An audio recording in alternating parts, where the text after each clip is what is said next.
If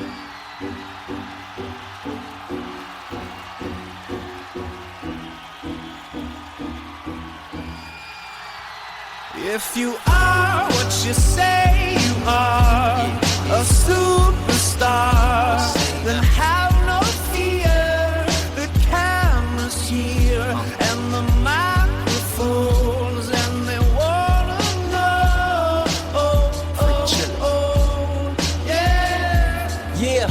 Yeah, a fresh, cool young Lou trying to cash. El último asalto. Gonzalo Campos. Hola amigos de las artes marciales mixtas, feliz año a todo el mundo. Hoy empezamos una nueva etapa en el programa, en el último asalto, aquí en Radio Marca, una etapa en la que estoy muy contento porque a partir de ahora contaré todas las semanas con el magnífico Jorge Lera, a quien dentro de poco presentaremos. Ya sabéis que este año se viene uno de los años más importantes para la historia de los deportes de contacto de este país y sobre todo para la actualidad de las MMA. Hoy en el programa hablaremos de los debuts de los peleadores españoles más esperados que hubo, los más grandes que se han dado, y los analizaremos todos. También tendremos un experimento sociológico que hemos traído a este programa y por último Pedro de Pablos nos contará las mejores anécdotas que se esconden en la próxima cartelera. Todo esto es posible gracias a Winamax, que apoya los deportes de contacto. Esto es el último asalto y nosotros arrancamos. Tras un interminable parón de 3 semanas, por fin regresa la acción a la UFC con la primera cartelera de 2025.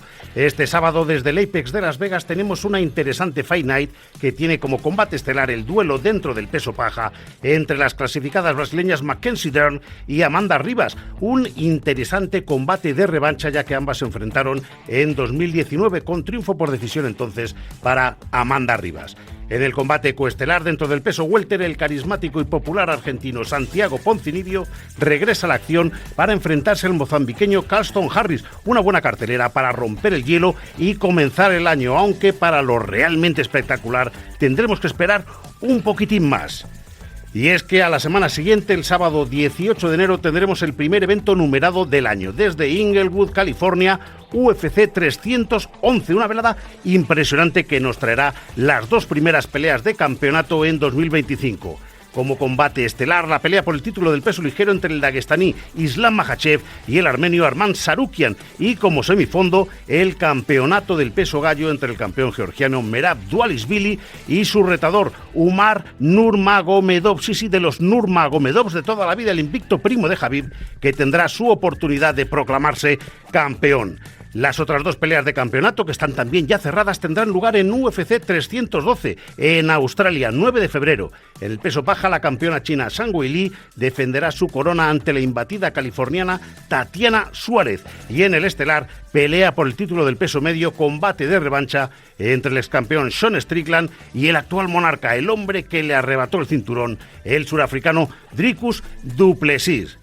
Y también fuerte va a ser el comienzo para los peleadores españoles. Por si hubiera algún despistado, ya tenemos confirmados 2 combates con protagonistas nacionales. El esperado debut en la UFC de Alexandre Topuria, confirmado para el 9 de febrero. Será precisamente en esa cartelera, en UFC 312, en Sydney, en Australia. Alex Topuria se estrenará en la UFC con un combate ante el peleador local Cody Haddon, que viene con una racha de 6 victorias consecutivas y tendrá a su hermano Ilia en la esquina. Y el otro peleador español que ya tiene cerrada la fecha es Dani Várez, 15 de marzo en el Apex de Las Vegas. El valenciano tendrá que medirse con el imbatido brasileño André Lima, un duro reto para nuestro peso mosca en su tercer combate dentro de la UFC. Y mientras tanto toca esperar a que se confirmen los siguientes pasos de nuestro campeón de Ilia Topuria, y también estaremos pendientes de lo que haga Joel Álvarez después de entrar en el top 15 del peso ligero tras su demoledor triunfo ante Drakkar Klose en la última cartelera de 2024. Así que comenzamos nuevo año y ya les podemos garantizar una cosa: desde sus primeras semanas nos espera un 2025 apasionante y os invitamos a vivirlo cada semana aquí con nosotros en El Último Asalto. El Último Asalto.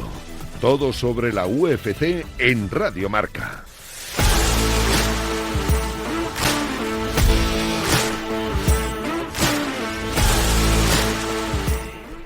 Jorge, qué placer Qué ganas. tenerte aquí, qué ganas teníamos de anunciar esto. A partir de ahora vas a estar siempre a mi lado en Hombre, Radio vamos, Marca, en el último a tu lado asalto. siempre, nunca caminarás solo, Gonzalo.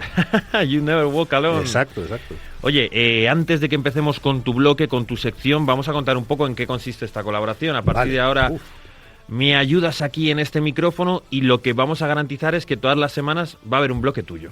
Va a haber un bloque, pues vamos a Y aparte de traer- las noticias que has tenido Flash, que han sido espectaculares. Sí, hoy ha sido, bueno, como hemos tenido esas 3 semanas interminables que se han hecho eternas, Gonzalo, no sé a ti, pero a mí me han parecido eternas, inacabables. Por fin se han acabado, ya tenemos actividad y empezaremos con esa nueva cartelera y empezaremos ya pues un poco lo que es el ritmo habitual que teníamos muchas ganas. Normalmente lo que traeremos será lo más destacado de lo que ha ocurrido esa semana, pues en una especie de boletín de noticias, y luego en la sección pues vamos a intentar siempre que cosas que tengan que ver con lo que vaya a ocurrir esa semana, curiosidades históricas. Y hoy creo que, bueno, pues el debut que tenemos ya, que es un debut en la UFC, es muy importante. Fíjate, Gonzalo, caíamos en la cuenta que en los últimos 4 años, desde que debutó Ilia Topuria, solo hemos vivido un debut en la UFC, que fue el de Dani Várez. Es decir, son cosas que son excepcionales, aunque esperemos que a partir de ahora pues sea cada vez menos. Y vamos a poner un poco en contexto todo eso, ¿no? Cómo se produjeron los anteriores debuts, porque el de Alec Topuria, como vamos a ver, es un poquito peculiar, un poquito especial y único. ¿Qué número es Alec Topuria dentro de los debutantes de la UFC? ¿Quieres que lo mencionemos del tirón todos o vamos uno a uno? Vamos a ir uno, vamos a darle un poquito de orden cronológico. ¿A qué año nos tenemos que remontar? Pues mira, tenemos ahí un audio que yo creo que es muy, muy interesante. Vamos a escucharlo y nos metemos ahí en faena. Gold medal winner at the Penstock Savant World Championship. He is 5'8" and tips the scales at 231 pounds. From Lamoa, the Basque region of Spain, we proudly present Alberto Cerro León. Qué mítico cuando Bueno. se escuchan esas voces más distorsionadas que te llevan a una época pasada en la que este era el audio que se escuchaba en la televisión. Alberto Cerro León, lo hemos escuchado. Por cierto, esa voz que escuchábamos era del histórico primer announcer, el primer speaker de la UFC, que era Rich Goins, un DJ, un locutor de Denver, Colorado, que también podría tener hasta una historia antes de que apareciera Bruce Buffer y otros speakers. Rich Goins fue el de los primeros eventos de la UFC y esto era UFC 2, 11 de marzo de 1994, hace 30 años, Gonzalo. Profesiones curiosas las que suelen tener los anunciadores, porque no es una profesión que puedas hacer todos los días, tener 3 eventos. Por lo menos al principio, ¿no? No, al principio, pero y casi te diría que incluso en España uno no puede vivir solo de anunciar peleas, entonces normalmente tiene que ser una persona carismática, atrevida, pero bueno, el protagonista no es él hoy, el Exacto. primer protagonista es Alberto Cerro León, Alberto UFC Cerro León. 2. Es que son más de 30 años, 11 de marzo de 1994, UFC 2, Alberto Cerro León era un peleador, un artista marcial realmente. En esa época eran artistas marciales, vizcaíno. Él se había especializado en un estilo que era el pencaxilat, que es una especie de arte marcial indonesio, una especie de kung fu. Se había ido a Estados Unidos, había estado en California dando también cursillos, ahí conocía pues a toda la gente del mundo de las artes marciales, y los hermanos Gracie incluso le llegaron a proponer que participara en UFC 1, que fue justo a finales de 1993. Hay que recordar que en esa época lo que se solía hacer era lucha de estilos. La UFC Exacto. consistía en mezclar a un sumo contra un karateka, uno de Muay Thai contra un judoka. Entonces Cerro León también representaba un estilo. Exacto, y es lo que ocurrió. En esa época no había un concepto, como dices, de artes marciales mixtas como una disciplina en su conjunto, sino que cada uno era de su padre y su madre, uno de kung fu, uno de taekwondo, uno de jiu-jitsu. Y bueno, pues en este caso le invitaron a este UFC 2, que lo que tenía era formato de torneo de 16 peleadores. El vencedor se iba a llevar $60,000. No había tiempos, no había asaltos, no había jueces, los combates solamente se podían ganar por KO o por sumisión. Y bueno, pues Alberto Cerro León pues aceptó participar, pero le tocó en la primera ronda a un neerlandés, Renko Pardoel, que eso no era un neerlandés, eso era un un armario empotrado, el un primer armario de gran tres enemigo cuerdos, de la Armada Española. Y bueno, pues además este hombre tenía muchos conocimientos de judo, había ganado también campeonatos de jiu-jitsu, se lo llevó al suelo, que es donde flojeaba el peleador vizcaíno, y ahí, bueno, pues aguantó como pudo, pero fueron 9 minutos y 51 segundos continuados de combate, y perdió, y ahí acabó su andadura. Y hay que recordar por qué flojeaba en el suelo, porque inicialmente UFC es un experimento de los Gracie para demostrar que su sistema, el de la pelea en el suelo, era el que iba a ganar. Entonces todos los que tenían un poco de lucha fueron los que se impusieron en los primeros combates, siempre se imponían los Gracie, porque originalmente la UFC surge como ¿cómo podemos hacer nosotros para empezar a vender este arte marcial? No surge como voy a hacer un gran evento de peleas para combatir con el boxeo, para competir, no, es cómo puedo vender los sistemas. Y entre este primer Cerro León y el que comentaremos a continuación, como pasó tanto tiempo sin tener en español, nos perdemos la época de los sistemas. Al principio es las artes marciales se enfrentan, luego son los sistemas, los trucos que tenemos cada gimnasio, y luego ya pasamos a los peleadores completos. Exacto, pues, pero hay que hacer ese recuerdo de hace 30 años. Muchos de los que nos están escuchando ni habían nacido, ¿eh? 30 años 30 ya. años, 30 años. Pues habría que esperar a 2015. Bueno, hay que hacer un pequeño apunte. Luego, Alberto Cerra León ha sido conocido por su papel en los programas del País Vasco, creo que El Conquistador es el programa donde ha salido, y ha tenido ha sido una figura de renombre. Sí, sí. O sea, si por lo que sea os ha sonado ese nombre y habéis dicho, pero este no es el que sale en televisión, ese es. Exacto. Pues el pionero, el primer español que participó en un evento de la UFC 2. Fíjate, si llegase en el 1 hubiera sido todavía más mejor, épico. pero en el 2 es fantástico lo que consiguió. Tendríamos que esperar, Gonzalo, a 2015, es decir, 21 años después. Y ahora vamos a hablar de papá y mamá. Ahora ya empezamos ya, claro. Pero estos son papá y mamá de las exacto. españolas. Trayectoria muy buena en las artes marciales mixtas que le llevan al Ultimate Fighter a Enrique Marín Wasabi, que es nuestro también peleador histórico, el primero realmente en esta etapa, digamos, moderna, ¿no? El otro era el Pleistoceno, prácticamente la prehistoria, ¿no? Además le llevan a la versión latinoamericana del Ultimate Fighter. Él en ese reality gana al argentino, a Kevin Medinilla, al mexicano Héctor Aldana, y se mete en la final. Y la final, pues es ese momento también histórico, 21 de noviembre de 2015, es la final del Ultimate Fighter Latinoamérica, velada en el Arena de Monterrey, en México, y ahí es donde pues tuvo esa final con Eric Montaño, un peleador mexicano. Perdió, la verdad que fue una derrota de Enrique Marín Wasabi, que luego tendría esa otra oportunidad en una gran cartelera que fue UFC 200, que estaba repleta de estrellas, con Amanda Nunes, que ese programa campeona, con Antemisa Tate, Brock Lesnar, que regresaba contra Mark Hunt, Daniel Cormier con Anderson Silva, José Aldo contra Frankie Edgar, Joe Lawson, Jim Miller, es decir, una cartelera tremenda, y ahí estuvo también Enrique Marín Wasabi, le tocó con un californiano que era una auténtica mole, una auténtica bestia como Sage Northcutt. Perdió también 29-28 los tres jueces, y ahí acabaría la andadura de Enrique Marín Wasabi, que a mí me da la impresión de que es un peleador que quizá no se le hizo justicia, ¿no? Que podría haber dado mucho más dentro de la UFC. No se le hizo justicia porque las dos derrotas que tiene son muy apretadas. La de Sage Northcutt más, yo creo que el consenso general es que él gana esa pelea, pero que los jueces se lo dan al niño bonito de la compañía. En ese combate, Wasabi no era más que un trampolín para Sage Northcutt, que prometía muchísimo. Era el protozono O'Malley, Sage Northcutt. Muy fuerte, muy joven, un aspecto de película completa. Galán de cine, ¿eh? Y ya lo que pasa es que en la pelea que pierde Wasabi contra Montaño, ya algunas voces dicen que había ganado el español. Luego se ha quedado, yo creo que lo tendría que decir él, pero creo que el resto de su carrera ha sido, puede que si gano 3 seguidas me caiga una última llamada, puede que si viene la UFC España me llamen a mí por estar en esa racha. Y entonces pues ha ido ganando 2, perdiendo una, ganando 2, perdiendo una, y se ha quedado yo creo que a las puertas. A mí personalmente me parece que la UFC le debía un último gran baile, pero no se puede llegar a la UFC si no vienes con 3, 4 victorias consecutivas. Bueno, en cualquier caso se va a sacar la espina dentro de muy poquito, desde la esquina, no como peleador. Claro, le actualmente le vemos mucho con Joel estamos Álvarez. viendo con Joel Álvarez, del que también hablaremos después, y que todavía nos tiene que dar muchísimas alegrías. Y te digo una cosa, hablábamos de papá y mamá, creo que Enrique Wasabi hay como 20 peleadores españoles a los que él les ayuda en la técnica, en la esquina, en la estrategia. O sea, Enrique Wasabi está ayudando a casi todos los peleadores españoles que tenemos en puestos altos. Pues nos vamos a revivir otro debut y para ello vamos también a recurrir a un audio que mucha gente pues va a recordar y que va a reconocer.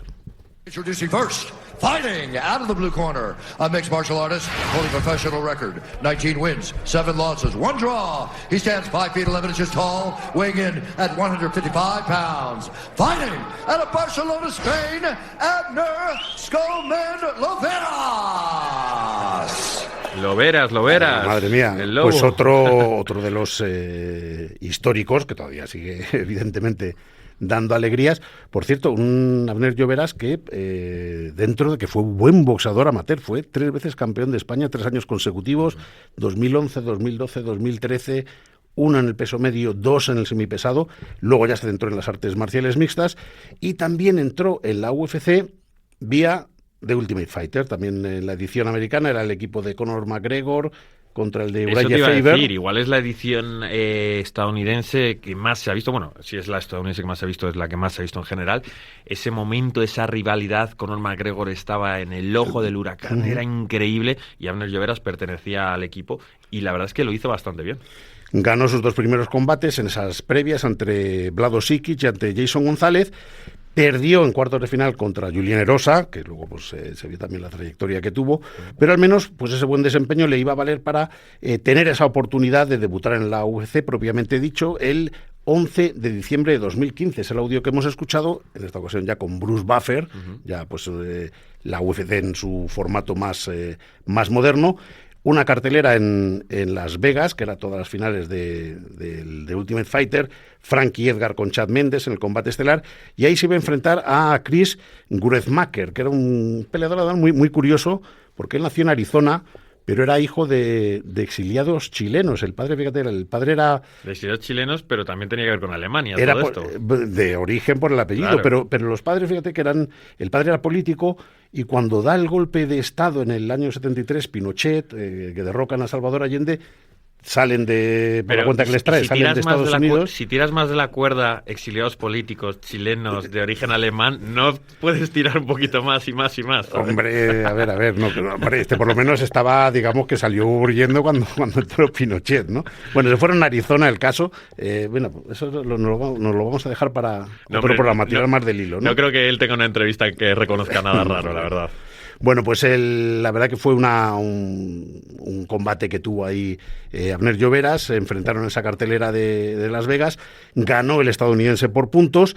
Y también, pues, otra cosa curiosa, ¿no? Porque Gruetzemacher, pues, se quedaría luego en la UFC bastantes años, gano, pierdo, y Abner Lloveras, que fue un combate realmente también muy, muy, muy apretado, pues tampoco volvió a tener oportunidad. Ahí fue un año muy extraño, perdimos una gran oportunidad, porque luego, para la UFC, ni Montaño, ni Sage Narcaz, ni Gruetzemacher fueron grandes activos. Narcaz el que más, pero en cuanto le empezaron a ganar dejó de tener ningún sentido promocionarle, y sin embargo el mercado español sí que empezaba a estar preparado para tener peleadores y representantes todos los años en la compañía.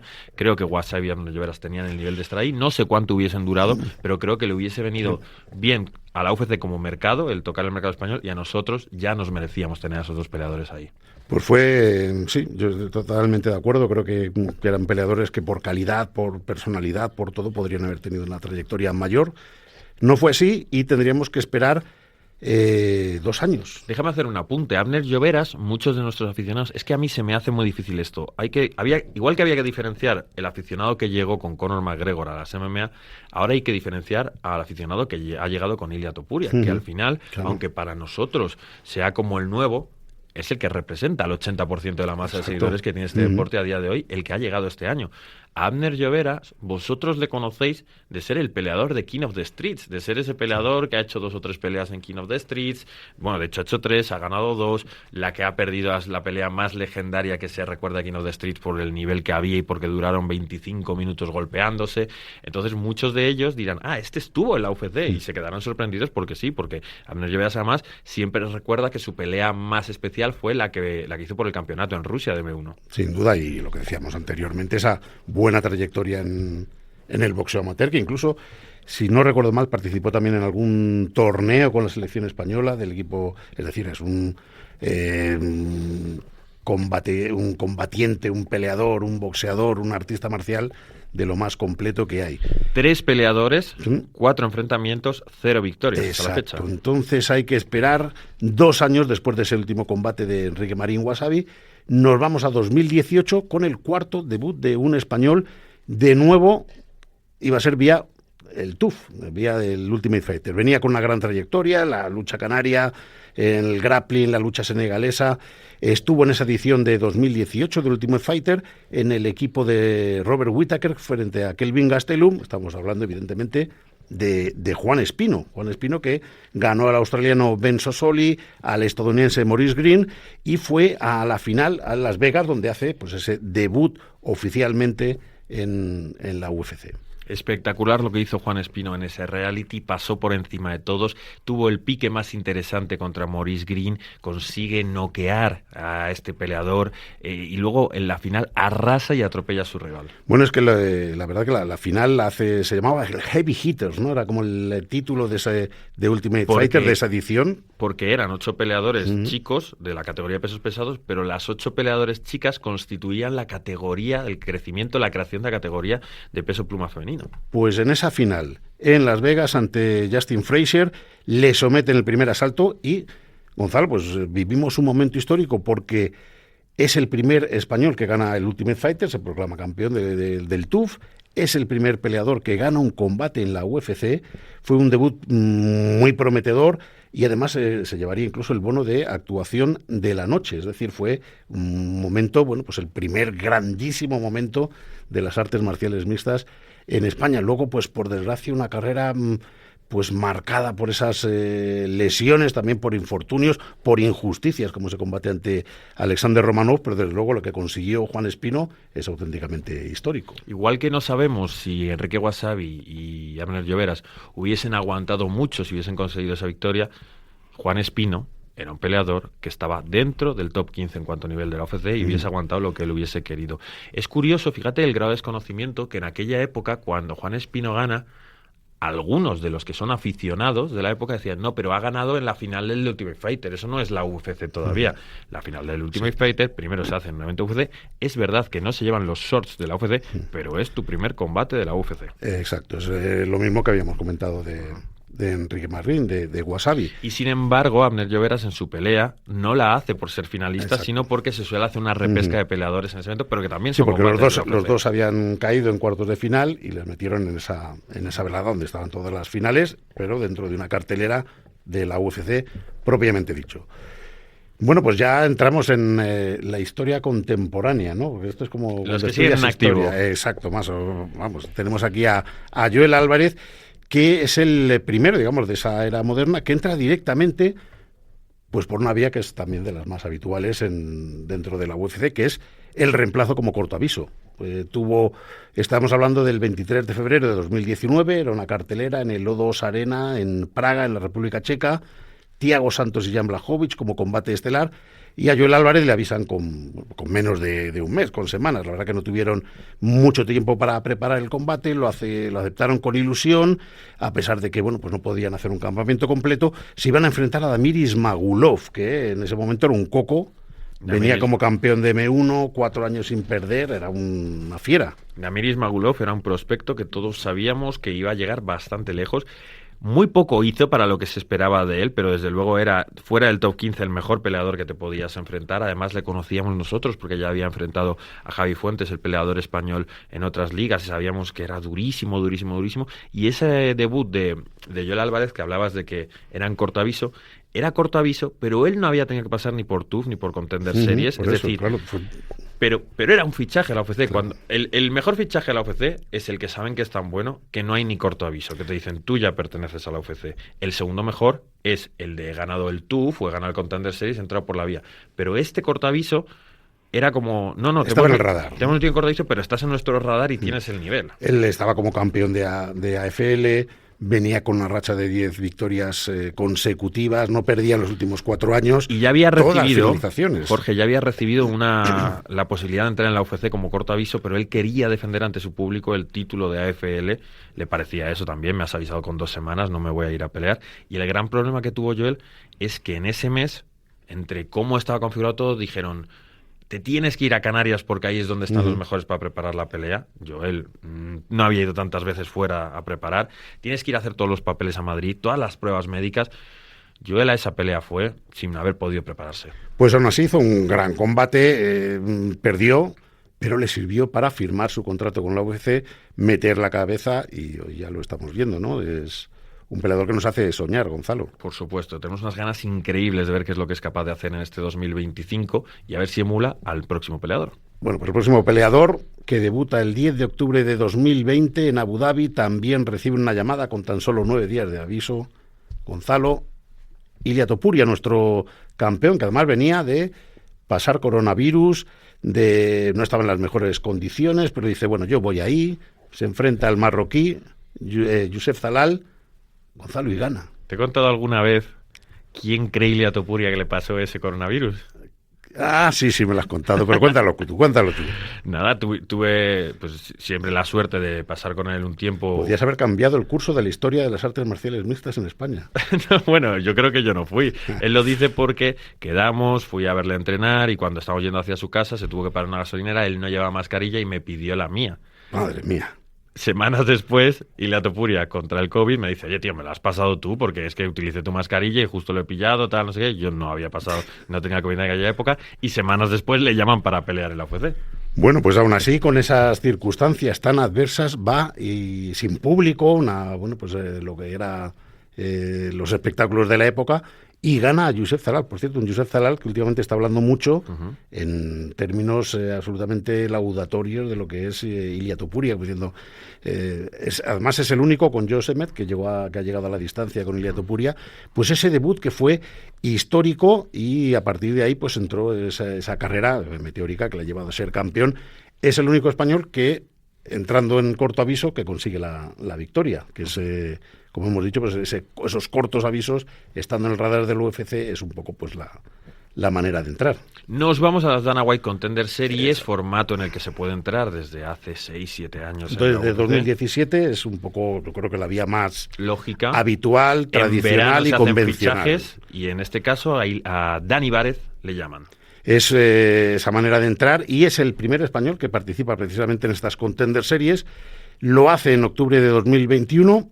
Pero ahí lo intenta, pierde por puntos ante Carlos Hernández.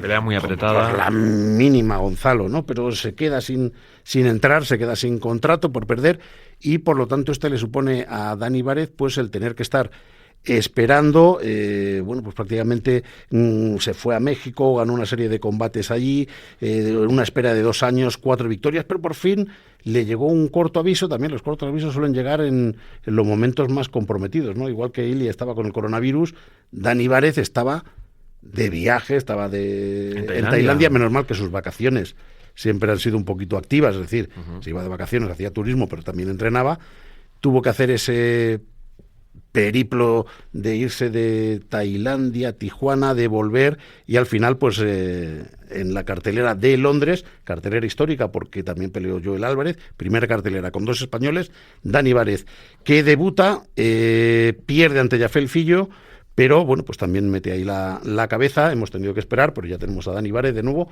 con una victoria en su último combate y con otro combate programado. Por lo menos ahí ya tenemos otro peleador ahí metido. Y con este aluvión de energía positiva se viene el próximo debut de un peleador en la UFC. Que es, como hemos dicho, es en esa cartelera de Sydney, de Australia, y que, Gonzalo, no deja de ser curioso porque es el primer caso en el que no estamos hablando de entrar por el Ultimate Fighter, como fueron Wasabi, Lloveras, Juan Espino.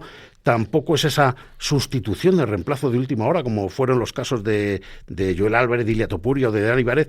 Tampoco es entrar por las Contender Series, que es la vía más habitual. Es decir, es un peleador que firma, a pesar de sus pocos combates, pero firma su contrato antes incluso de tener cerrada la pelea. Tiene la pelea programada con tiempo. Es, por lo tanto, un caso único, excepcional, hasta ahora insólito, y que yo creo que lo que viene a reflejar, además de evidentemente la influencia de su hermano, es el buen concepto que se tiene de Alexandre Topuria en la UFC para darle esta oportunidad así directamente. Es un caso único. Pues ya saben, no se lo pueden perder, lo tendrán en UFC Sydney, el esperadísimo debut de Alex Topuria.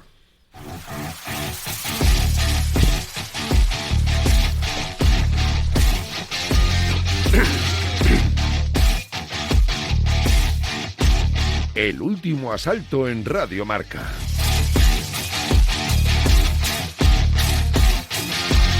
Jorge, lo que te traigo, una de las mías. Vamos allá. Sabes que yo de vez en cuando me vuelvo loco e intento innovar. Sí, yo te voy conociendo, pero no dejas de sorprenderme. ¿Cómo que me vas conociendo? 3 años llevamos de amistad. Sí, pero tienes muchos ángulos, Gonzalo, es poliédrico, entonces esa capacidad de sorpresa siempre la vas a mantener por muchos años que trabajemos juntos. Bueno, pues normalmente en el último asalto, que ya os aviso que va a cambiar, el último asalto es un programa sobre todo de entrevistas. Un conglomerado, protagonistas mejores, con más atractivo, más entrevistas de semana de pelea y otras de reflexión. Y sin embargo, con tu llegada al último asalto, con la incorporación de nuevos colaboradores, vamos a traer más secciones, más debate. Y en este caso, a mí en Navidad me ha dado por hacer un experimento sociológico. Mira qué bien.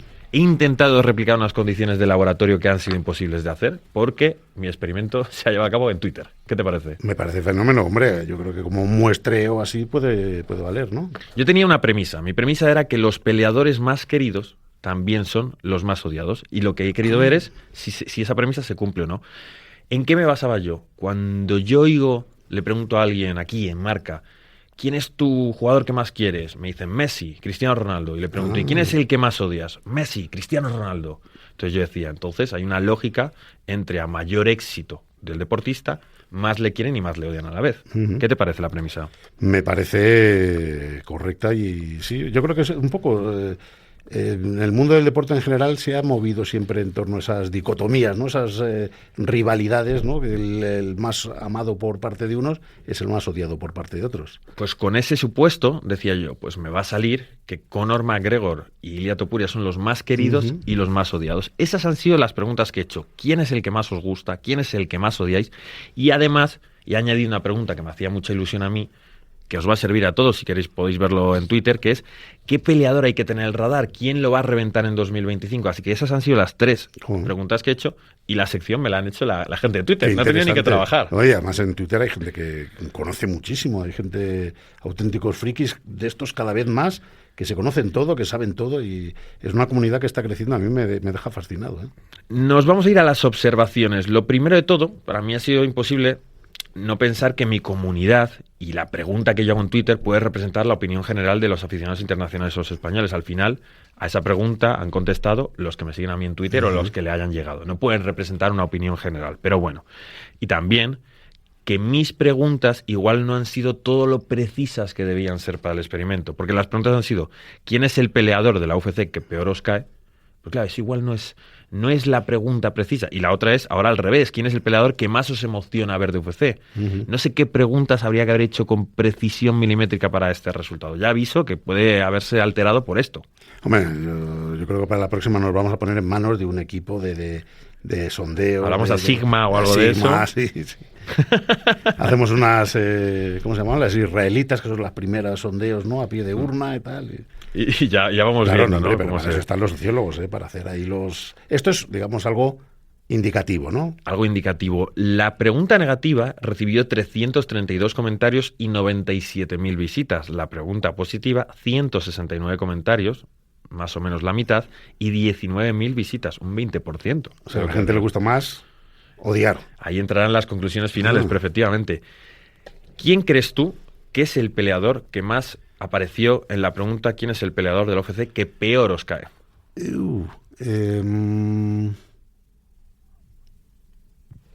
Paddy Pimblett. Bueno, no has estado lejos, está bien traído. Paddy Pimblett era el tercero de los que peor caían.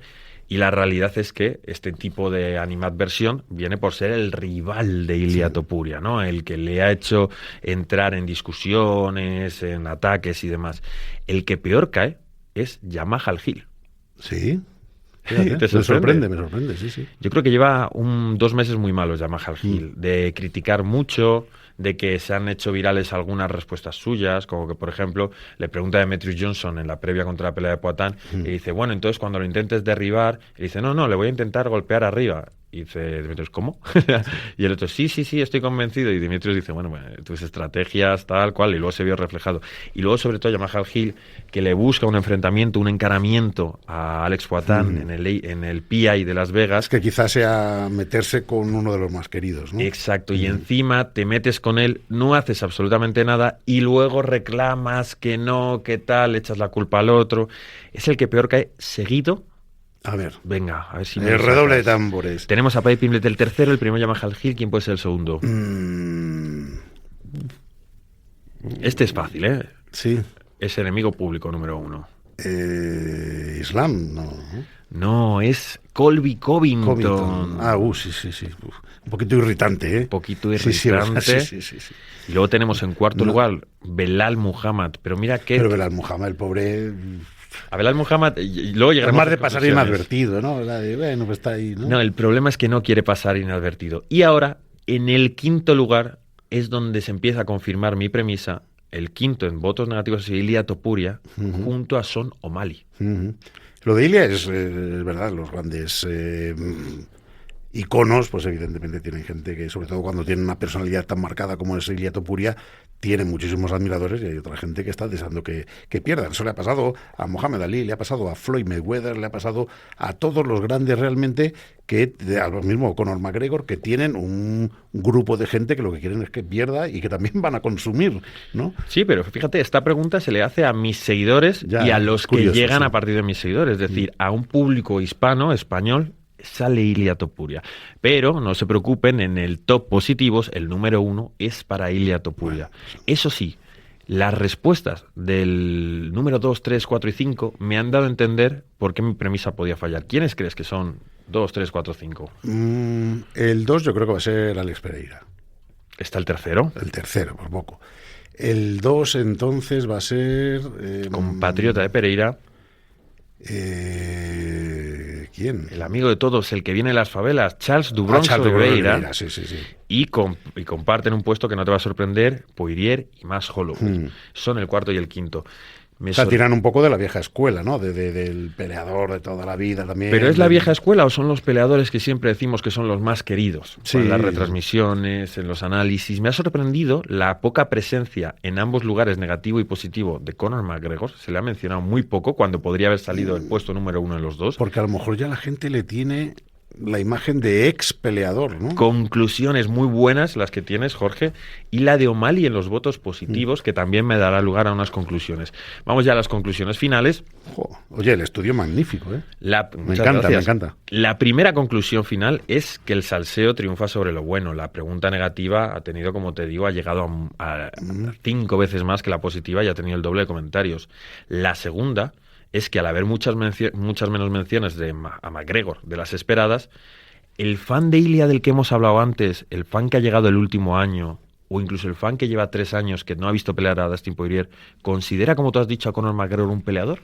¿Lo tenía en la mente cuando escribía? Como que está dentro del elenco de los peleadores en los que pensar.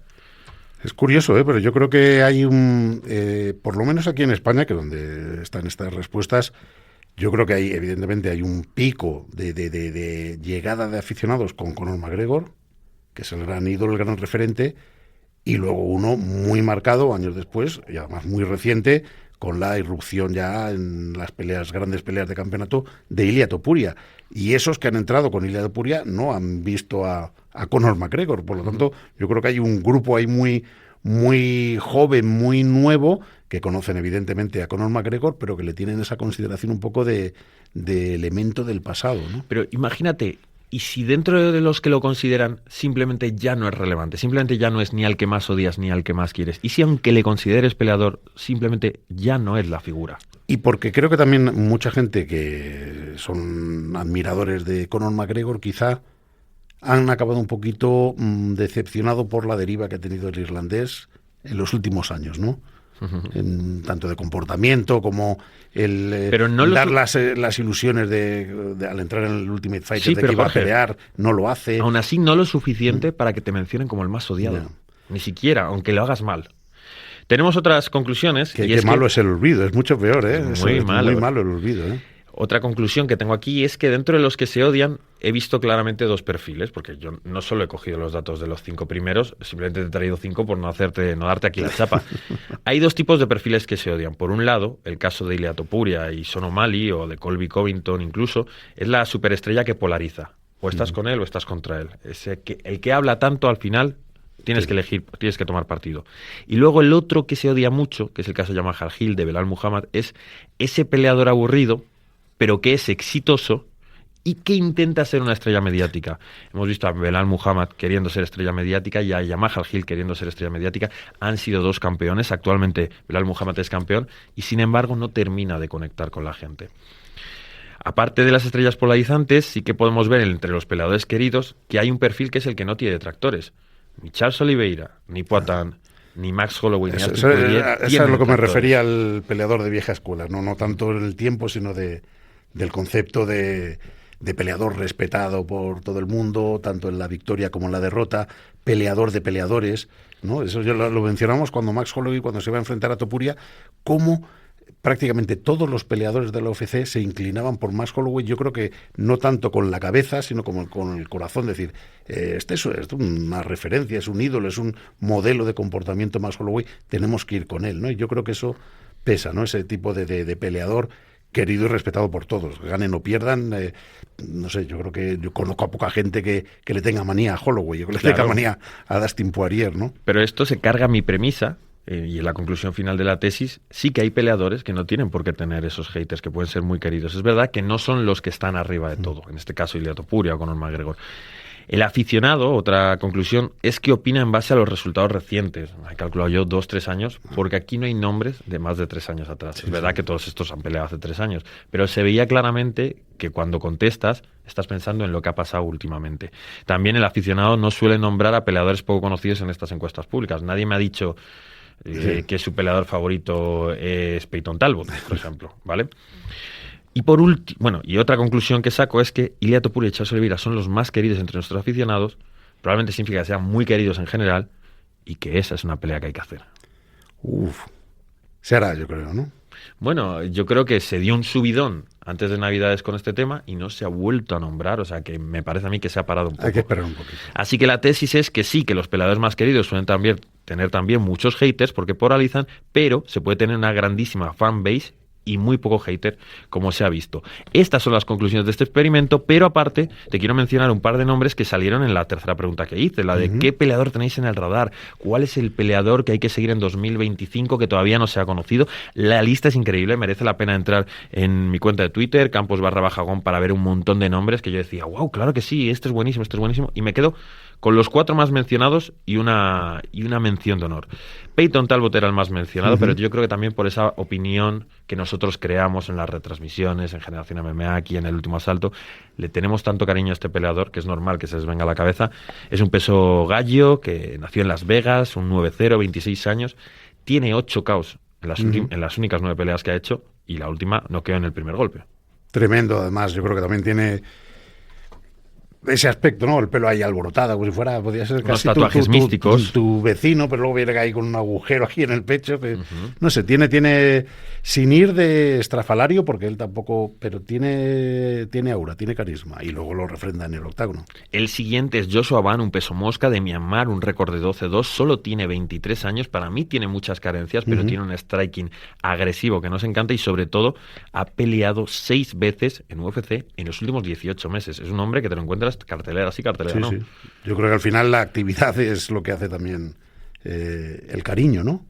Cuando hay alguien que lo está viendo tan a menudo. No, a mí me parece una estrategia de marketing muy buena. Le pasó a Khamzat Chimaev, a Kevin Holland, le ha pasado a Poatan, le pasó a Conor McGregor en su ascenso. Quien pelea cada poco tiempo acaba arrastrando a todos los fans a su barco porque no permiten que se olviden de él.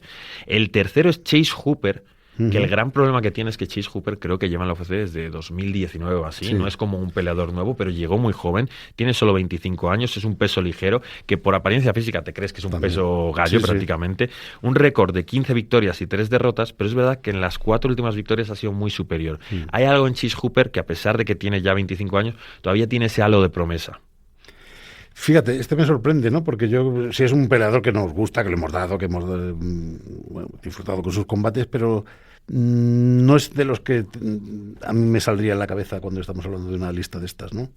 Se queda lleva el suficiente tiempo como para no ser como una promesa, una entrada fulgurante, como puede ser, Carlos Prates o estos que han entrado en un año y en un año claro, pero Carlos Prates venido a lo bestia, ¿no? Carlos, esto es una pregunta que decía, ¿quién de los peleadores que todavía no son conocidos por el público general? Claro, hay uno que me ha metido a Dricus du Plessis, y es como, Dricus du Plessis es conocido, entonces habrá mucho que habrá dicho John Silva, pero claro, John Silva es que ya hemos dado la matraca con él este año, ya no va a sorprender pero son debutantes en un año. En un año ha sido mucho ruido, ¿no? Y en estos casos que me dices, o sea, como que llevan mucho tiempo. Claro, pero tú lo has dicho, has dicho ruido. Estado ahí arriba. Has dicho ruido. Chase Hooper nunca ha estado arriba, por lo tanto, entra dentro del marco de peleador que todavía no es conocido. Ya.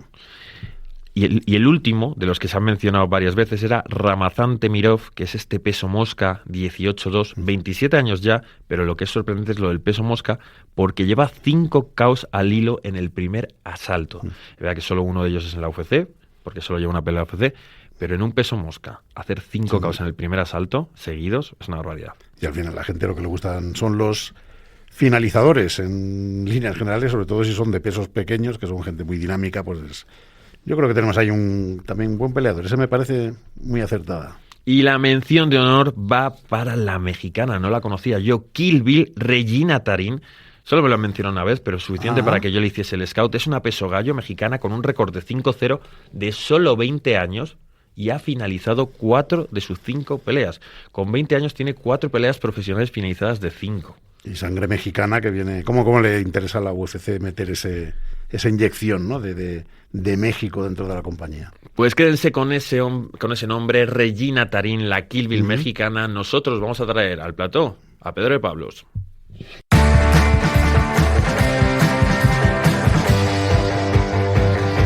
El último asalto.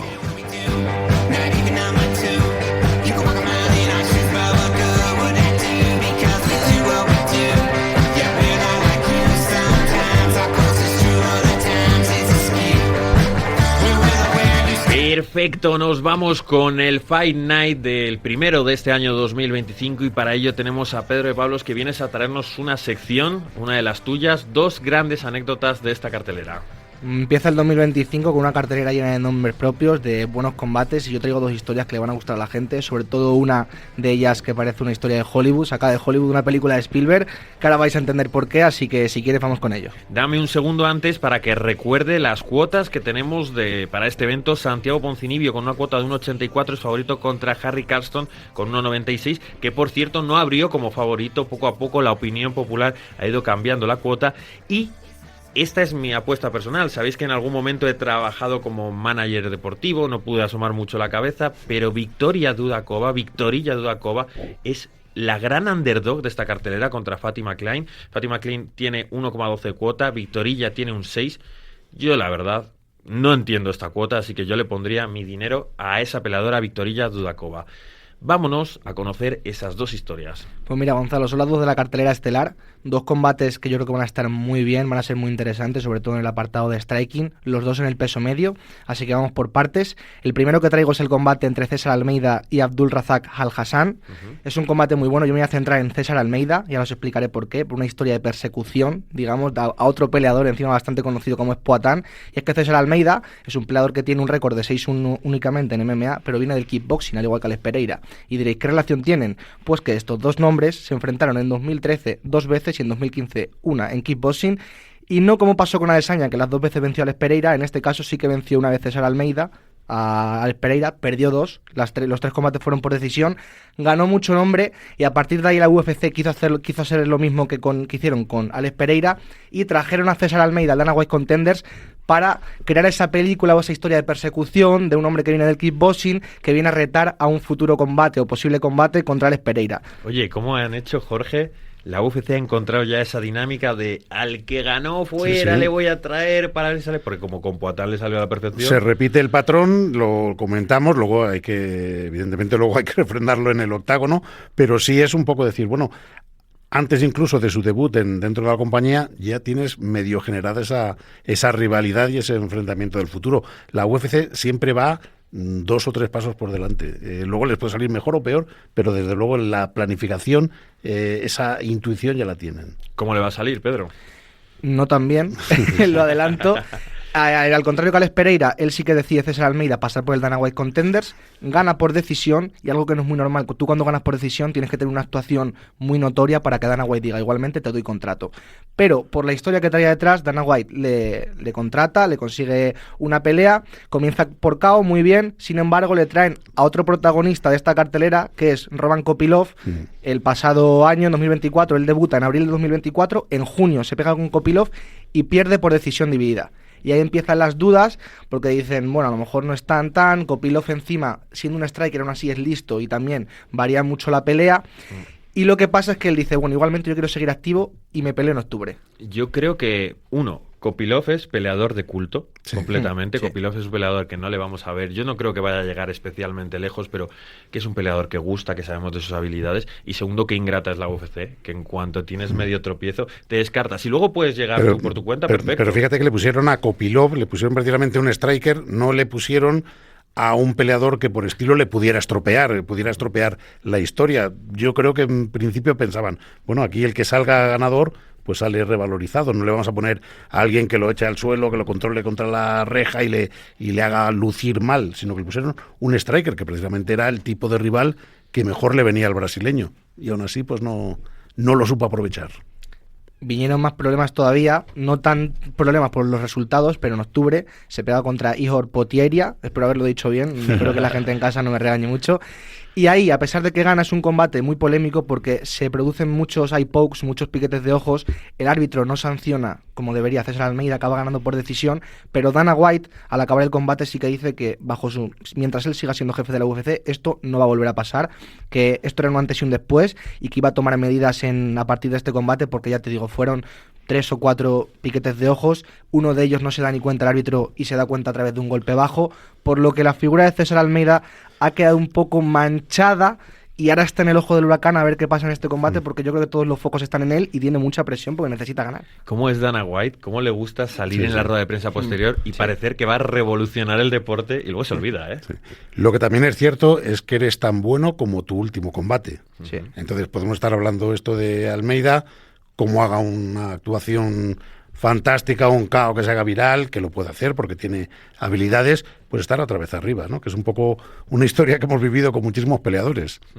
De hecho, tiene una oportunidad de oro porque Abdul Razak Al-Hassan llega invicto a la UFC. Es un peleador que tiene 12 victorias, 6 derrotas. Las 6 son en la UFC, va 6-6 en la UFC, pero de esas 12 victorias, las 12 han sido por KO. Él no es un luchador que vaya al suelo, entonces yo creo que es un luchador, un pegador, pero que tiene derrotas, ha sido finalizado, por lo que yo creo que Dana White ha dicho, vale, César Almeida pidió un top 15 porque tiene 36 años, tampoco tiene todo el tiempo del mundo para hacerse nombre, pero Dana White ha dicho, te pongo primero a un pegador que no esté rankeado, si lo haces bien y me demuestras que merece la pena, quizás sí que podamos hablar de un peso medio, un top 15 del peso medio para ya entrado en mayo por la cadencia de pelea que tiene. A mí aún así no me vale particularmente porque si la UFC te ha dado 3 pruebas, la del Contender Series, la que pierdes contra Kopylov y la que ganas por la mínima que ni te lo mereces, yo creo que ya has demostrado, o sea, un día puedes fallar, 2, bueno, pero 3... Eso se decía que te han dado más oportunidades que a Platanito, ¿no? Que era un famoso torero que había hace 2000 años. Pues es un poco el mismo caso. Una versión más moderna. No. Y creo que además está teniendo ese matchmaking favorable, generoso y favorable. Pues le están poniendo gente que por estilo le va bien, no a nadie que le pueda estropear o sacar las costuras o que se le vean las carencias. ¿Se viene la historia hollywoodiense o no? Se viene la historia hollywoodiense y aquí sí quería intentar explicarlo todo muy detalladamente porque puede dar lugar a confusión. Hay muchas variantes, hay espías rusos, hay pedir perdón. Eso te iba a decir, ¿lo vas a hacer como un thriller que nos vas a dar la pista entre medias sin decirnos qué es cómo se resuelve? ¿Cómo te lo planteas? Voy a ir cronológicamente explicándolo poco a poco. Te voy a contar una cosa, Jorge. Todavía no he explotado esta habilidad. Aquí en este programa en algún momento se va a rapear porque Pedro de Pablos improvisa increíble, se ha dedicado a ello, no profesionalmente, lo ha intentado, o bueno, no sé cuál es la situación, ya lo contará él, pero eso te da una habilidad para que yo le ponga esta prueba de que meta el giro de guión entre tal, que igual nos lo cuela como si nada. Mucha atención con él. Deseando estoy a escucharlo. De momento para ese apartado me hace esperar, pero sí que es verdad de cuando queráis. Sobre todo yo lo agradezco mucho a la hora de la rapidez mental que te da eso para salir del paso en ciertas situaciones que en radio vienen muy bien. Y ahora vamos con la historia hollywoodiense, y es el combate de Chris Curtis contra precisamente Roman Kopylov. ¿Qué ha pasado aquí? Hace 2 semanas... Está todo hilado, Jorge. Está todo hilado, y hace 2 semanas salió Chris Curtis a acusar bastante fuertemente a Kopylov de espionaje en su gimnasio, porque según él en el Stream Couture, que es donde entrena Chris Curtis con otros personajes como Strickland y demás, había habido 2 peleadores rusos que casualmente cuando Kopylov había llegado a la ciudad, a Las Vegas, habían desaparecido. Y entonces él lo achacó, vio una foto de los 2 rusos con Kopylov y dijo, aquí me la han liado, han metido a 2 espías a saber cómo peleo y ahora a 2 semanas de mi combate me la han liado y Kopylov es un tramposo, le tildó de espionaje, le puso un vídeo por redes, le puso de vuelta y media, y hace una semana ha tenido que salir el propio Chris Curtis en Instagram, que sigue el vídeo, lo podéis ver en sus redes sociales, a pedir disculpas al propio Kopylov y Kopylov comentando en su Instagram. ¿Por qué? ¿Por qué? Porque dentro de una semana más, en el UFC 311, se pegan Johnny Walker contra Bogdan Guskov, que es un combatazo, por cierto, en el peso semipesado. Ambos que son peleadores también del Stream Couture, que hizo Guskov. Dijo, yo me voy del gimnasio para no generar altercados de cara a la pelea, yo entreno por mi parte. Estos 2 peleadores rusos son compañeros de Guskov, de su campamento, y él les dijo, mira, sois pesos medios, en el Stream Couture hay muy buenos pesos medios, como el propio Chris Curtis, quedaros aquí, preparad vosotros vuestra carrera y yo cuando vuelva ya os aviso. Casualidades de la vida, que también el pobre Chris Curtis ha tenido muy mala suerte, la ha dejado en mal lugar. Guskov llega a Las Vegas a la vez que Kopylov. Entonces, ¿qué pasa? Guskov llama a los 2 peleadores y dice, oye, os necesito, queda 1 semana y media para mi pelea, por lo tanto, por favor, venid a entrenar conmigo. Los peleadores desaparecen y Guskov, como es amigo de Kopylov, en el instituto de la UFC de Las Vegas se hacen una foto Kopylov con los compañeros de Guskov. ¿Qué pasa? Chris Curtis lo ve, dice, aquí me la han liado, dice, esto no puede ser. Y al final el pobre Kopylov le escribió a Chris Curtis y dice, macho, dice que yo no soy ningún tramposo, yo no te he hecho ningún espionaje, y Chris Curtis al final se ha tenido que tragar sus palabras y pedir disculpas en redes. 2 cosas, la primera de todas, y esto también porque viene, porque como uno es compañero, el Chris Curtis de Sean Strickland, pues ya habrán empezado la paranoia rusa, el teléfono rojo... que de todas formas los rusos son muy buenos en todos los deportes de combate y son muy buenos espiando también, de toda la vida, vamos, de toda la Guerra Fría, los mejores espías los rusos. Y segundo, que bueno, que muy bien, que sí que eran compañeros de Guskov, pero después del ataque de Chris Curtis, seguro que le han dicho, Kopylov, ven para acá, te vamos a contar lo de Chris Curtis. Ahora sí que se va a quejar, pero con razón. Luego, que el propio Kopylov es gracioso porque ha comentado, claro, encima Chris Curtis le llamaba el demoníaco Chase Hooper gigante. Porque también como tiene el pelo rizado como Chase Hooper... Todo hilado, Jorge. Que antes había hablado de Chase Hooper. Y él dice, bueno, en el vídeo de perdón, dice, a lo mejor no es tan demoníaco, dice, lo dejemos en Chase Hooper gigante, no está tan mal, Kopylov han quedado al final a bien, y al final, en teoría, ya han hecho las paces en ese aspecto, pero la gente desde casa se puede preguntar, ¿cómo puede acusar de espionaje un peleador a otro? No es tan raro. Ya vimos como Ian Garry acusó a Michael Venom Page de que había intentado pagar a gente del Chute Box para espiarle en el gimnasio, y Michael Venom Page se quedó callado, por lo que no lo afirmó, pero tampoco lo negó. Por lo tanto, no es algo que la gente debe pensar, es muy raro, en las MMA pasa. Quien calla otorga, y esto lleva pasando en los deportes de contacto toda la vida. Hombre, sí, hay casos míticos. Había un entrenador que era Ray Arcel, que además luego sale en la película esta de Roberto Durán, que lo interpreta Robert De Niro, y en ocasiones pues iba disfrazado, se iba a estudiar ahí a los movimientos, no había tanto vídeo, no había tanto YouTube, y pues iban ahí, se metían de infiltrado en las sesiones de guanteos de otros boxadores para ir sacando conclusiones. Esto se va sofisticando, claro, ya encima con los rusos de por medio, pues ya te puedes imaginar. No, claro, y de pronto por qué viene y te entra la paranoia, depende de cómo sea el peleador. ¿Quién creéis que es favorito para este combate?